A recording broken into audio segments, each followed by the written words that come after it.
Hi everyone, good morning. It's Margaret Manning here with 60 and Me. Hope that you're doing great this morning. I hope that you're having a wonderful day and that you've got something fun planned for yourself. This is our time. It's the time to get out there and do something good for yourself. So I'm actually planning a trip and I'm going to tell you about this in a minute, but I want to first of all share with you my really special tea.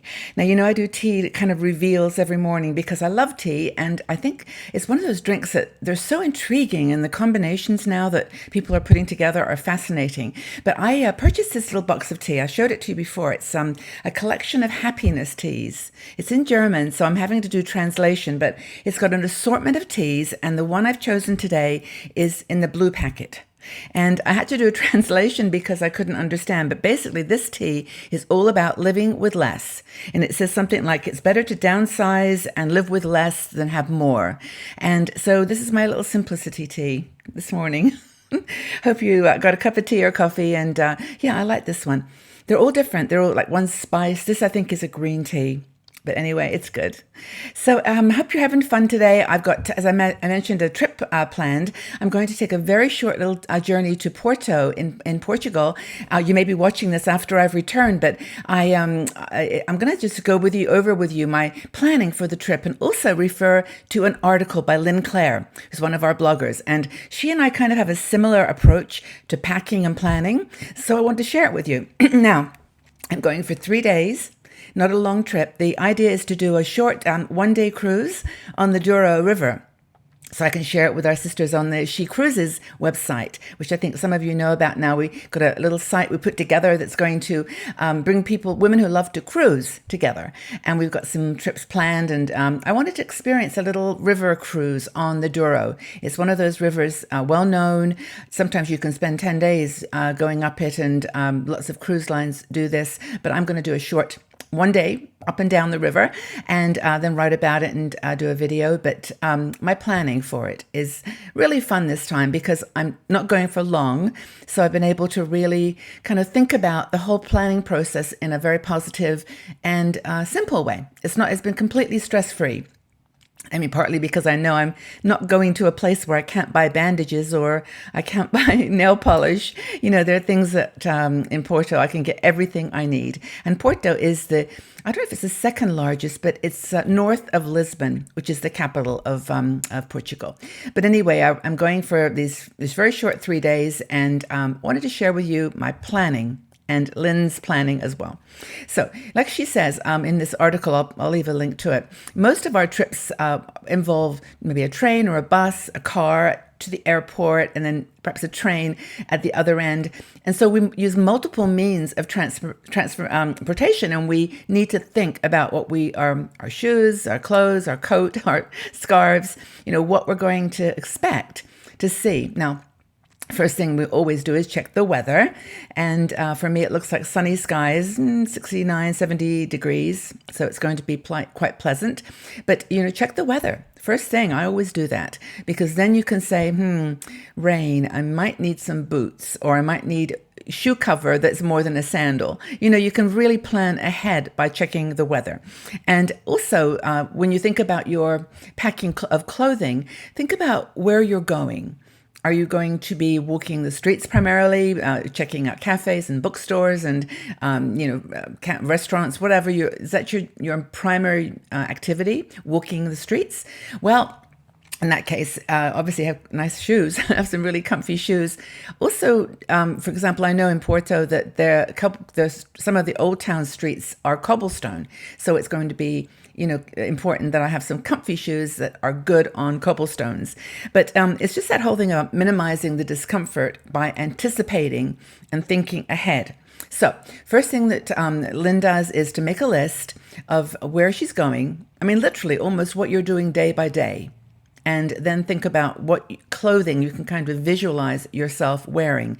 And it's always good if you can take things that are not like just in case, like, well, I might wear the pink, or I might wear the red. Just decide your color scheme, maybe black on the bottom, which I always do. And then a tone, like I think this time I'm going to do like a peachy color, peachy or pink. Do that often. I love these colors. But so that's the important thing. So you don't take, if for example, you're going to do museums one day, just take one outfit for that. You don't have to sort of second guess yourself that you might wear this blue or this pink. Just decide what you're going to wear. So for me, for example, the first day into Porto late in the evening, and then the next day I will do the city. I'll get on a hop off bus. I will go to the Lilo bookstore, which is a fabulous, apparently, bookstore, and I will just walk around the city. I'll acclimatize. So I'm just going to wear some, black pants and a t-shirt, long sleeved, and take a shawl. Depends on the weather. And I've got my umbrella, of course, my little umbrella.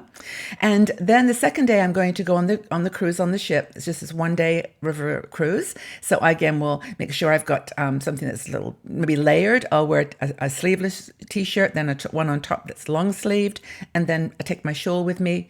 I am going to take a little rain poncho, because if it rains on the ship, it's nice to just pull something over you, but it's very lightweight. So all this stuff is super lightweight.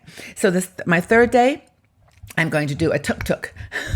There's this little, what do you call them? Like electric rickshaw that takes you around Porto for 2 hours.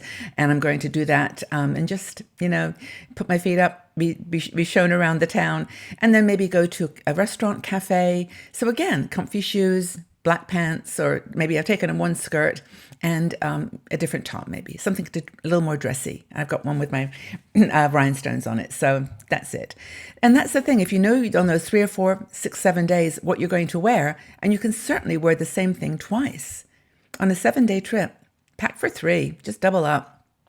Take enough underwear to cover yourself, and that's about all you really need. So what you wear, that's her master packing list. Then she looks at the things like the optionals, like the medications, the little things that you might need. I mean, okay, I'm going to reveal something about myself that is so quirky.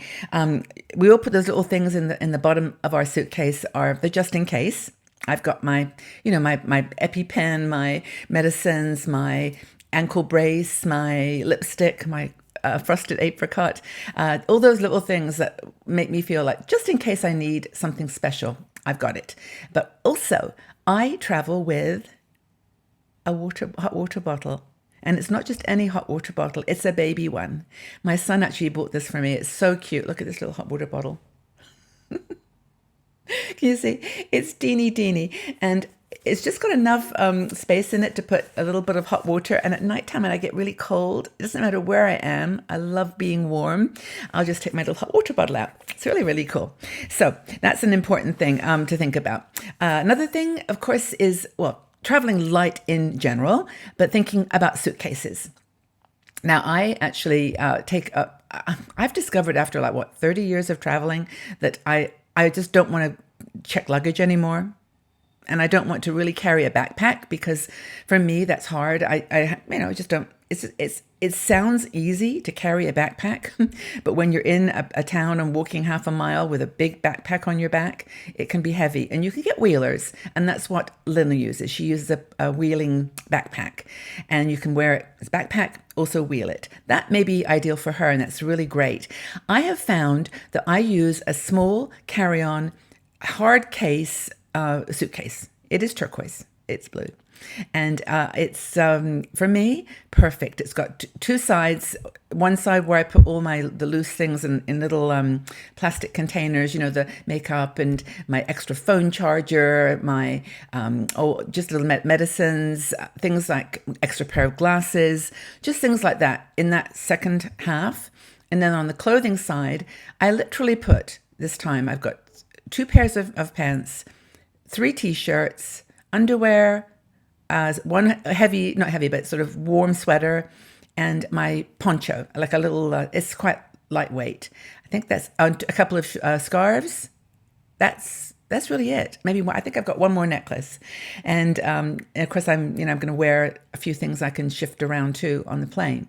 So that's the important thing. My suitcase for me is a hardcover.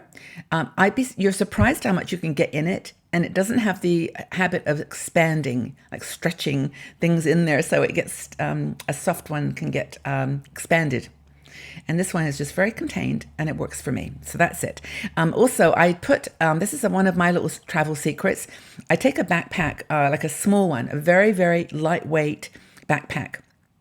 And it's one of those ones you can literally scrunch up into a to a little pocket size thing. And in that I put my medicine, my daily medicines, just really things that I don't want to lose. A little extra, like a makeup kit, and a few other things. And I put my laptop in there. And then, depending on the airline, I will, if it's EasyJet, I will put that backpack in the hardcover because you could only take one bag on the plane. If it's a plane where it lets me take a backpack, then I just keep it out. And that one I carry on my back. It's not too heavy, plus the roller. But for EasyJet, I just open my big suitcase or the carry-on suitcase, pop the backpack in, and then I'm set. Isn't that cool? So anyway, I think this is going to be so much fun.